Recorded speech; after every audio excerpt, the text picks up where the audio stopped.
ఈ వస్తం వల్ల దగ్గర చుట్టుపక్కల వాళ్ళందరికీ కూడా డెంగ్యూ మలేరియాలు వచ్చి చాలా ఇబ్బంది పడుతున్నారు సార్.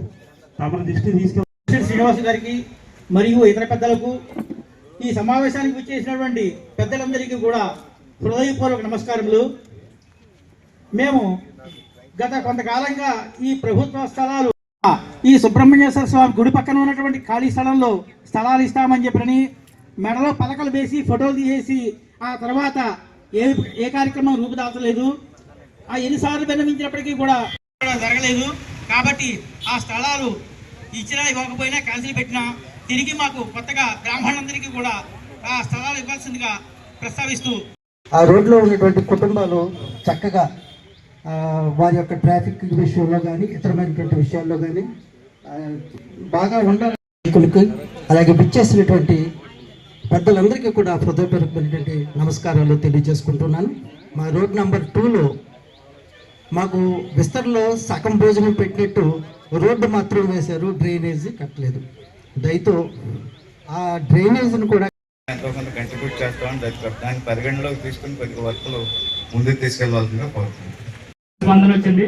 ఇక్కడికి విచ్చేసి దాని సమస్యలు తెలియజేసినందుకు ప్రతి ఒక్కరికి మన గణేష్ నగర్ వీకర్స్ కాలనీ ఇప్పటి వరకు ఇక్కడ రోడ్డు అనేది సరైన రోడ్డు లేకపోవడం వల్ల సిమెంట్ రోడ్డు ఒకటి ఏర్పడటం వల్ల ఇటువైపు ఎక్కువ ట్రాఫిక్ పెరిగే అవకాశం ఉంది. కాబట్టి ఈ పక్క రోడ్డు ఈ పక్క రోడ్డుని కూడా అనుసంధానం చేసి ఒక సర్కిల్ లాంటిది ఇక్కడ గణేష్ సెంటర్ లో ఒక సర్కిల్ లాంటిది ఏర్పాటు చేస్తే మున్సిపల్ తరఫున మరి చిరంజీవి పార్క్ ఒకటి ఏర్పాటు చేయడం వరకు అది వరకు చాలా చక్కగా ఉండేది. మెయింటెనెన్స్ కూడా ఒక వాచ్మెన్ కూడా ఉండేవాడు, నైట్ టైం ఉండేవాడు.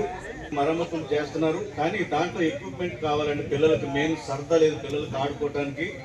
తాడేపల్లిలో సరైన పార్క్ అనేది లేదండి. మరి అది యొక్క లేదండి. ఆ చైతన్య స్కూల్ దగ్గర ఏదో చిన్న పార్క్ ఉంటే అక్కడ తీసుకెళ్తున్నాం, పిల్లల్ని అప్పుడప్పుడు తీసుకెళ్తున్నాం. పిల్లలకి ఆట విడుపు లాంటి పార్క్ అనేది ముఖ్యం. కాబట్టి చిరంజీవి పార్క్ని అభివృద్ధి పరచాలండి. అలాగే దాని కార్యక్రమం మనకప్పుడు ఏదైనా చెయ్యాలంటే మీ పత్రిక వారే ఇక్కడికి వచ్చి ఆ చిరంజీవి పార్క్ ఇలా ఉంది, అలా ఉంది, ఆ పట్టణంలో ఆ ప్రజలందరూ కోరుతున్నారని చెప్పి మీరు ఆంధ్రజ్యోతి ద్వారా కృషి చేస్తున్నందుకు మీకు హృదయపూర్వక కృతజ్ఞతలు తెలియజేస్తూ మరి మా విషయం ఏదైతే ఉందో దీన్ని దృష్టిలో పెట్టుకుని వాళ్ళ ఖాళీ స్థలం ఉంది, ఆ స్థలం మానేసి వాళ్ళ దగ్గర ఉన్నటువంటి చెత్త ఆ మెట్టలు అవన్నీ తీసుకొచ్చి నా గుమ్మలో వేశారు. తీమని చెబుతుంటే ఇదిగో రేపు తీస్తా. దయచేసి మీరు సమస్యలు ఓన్లీ ప్రజా సమస్యలు ప్రస్తావించండి, వ్యక్తిగత సమస్యలు ఇక్కడ చూడలేదు. కూర్చోండి దయచేసి ప్లీజ్. నెక్స్ట్ తర్వాత ఎవరైనా మాట్లాడతారండి సమస్య. ఈ జీవి మాల్ వరకు మరి అది చేయవలసిన అవసరం చాలా ఉంది. ఈవెన్ నేను ఎప్పుడైనా వాకింగ్ సరదాగా సాయంత్రం నడిచి వెళ్దామన్నా కూడా భయం వేసేది, ఎవడో గుర్తెత్తాడు. అది కొంత ఇబ్బంది ఉన్నా కూడా శాసనసభ్యులకి దాని మీద ప్రధానంగా దృష్టి పెట్టి కొంత ఏమైనా చేయగలుగుతారేమో అని చెప్పేసి కోరుతున్నాం. తర్వాత మా చిరంజీవి పార్కు శాసనసభ్యులు గారు ఉన్నప్పుడు ఆయనే చేశారు. దాన్ని ఈ మధ్యన కొద్దిగా ఎక్విప్మెంట్ అంతా పాడైపోయింది. దాన్ని కూడా కొద్దిగా రీప్లేస్ చేసి దాన్ని కొద్దిగా చేయవలసిందిగా కోరుతున్నాం. ఎందుకంటే లేడీస్ సాయంత్రం చాలామంది వస్తున్నారు. ఇంకా చెప్పాలి అంటే ఆ 7వ నెంబర్ రోడ్లో ప్రజెంట్ శాసనసభ్యులు చైర్మన్గా ఉన్నప్పుడు మాకు రోడ్ వేశారు. అప్పటి నుంచి దానికి అతి లేదు గతి లేదు. అంటే డ్రైనేజ్ ఒకటి చాలా ప్రాబ్లంగా ఉంది ఆ రోడ్లో.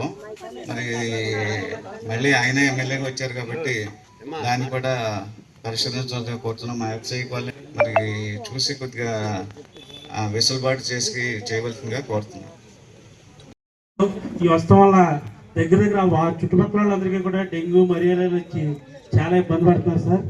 తమ దృష్టి తీసుకెళ్ళాలి సార్. అది ఆ వాటర్ లేకుండా స్టోరేజ్ లేకుండా చూడవలసిందిగా మిమ్మల్ని కోరుకుంటూ జరుగుతుంది సార్. శ్రీనివాస్ గారికి మరియు ఇతర పెద్దలకు ఈ సమావేశానికి వచ్చేసినటువంటి పెద్దలందరికీ కూడా హృదయపూర్వక నమస్కారములు.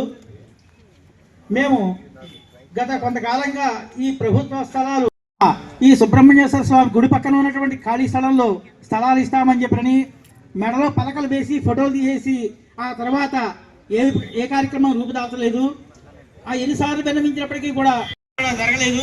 కాబట్టి ఆ స్థలాలు ఇచ్చినా ఇవ్వకపోయినా క్యాన్సిల్ పెట్టినా తిరిగి మాకు కొత్తగా బ్రాహ్మణులందరికీ కూడా ఆ స్థలాలు ఇవ్వాల్సిందిగా ప్రస్తావిస్తూ నాయకులకు అలాగే విచ్చేసినటువంటి పెద్దలందరికీ కూడా హృదయపూర్వకమైనటువంటి నమస్కారాలు తెలియజేసుకుంటున్నాను.